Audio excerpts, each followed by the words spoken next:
So now you can see we got all the screws in tight.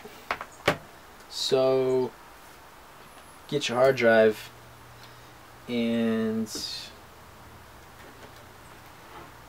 has a slot here.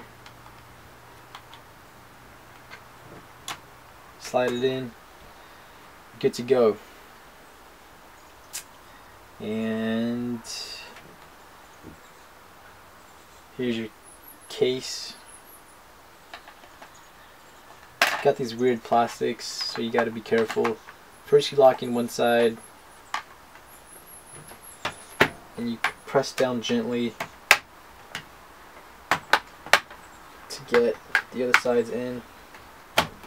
Cool. Screw it in. Good to go. And that is how you open the back of the MSI U210.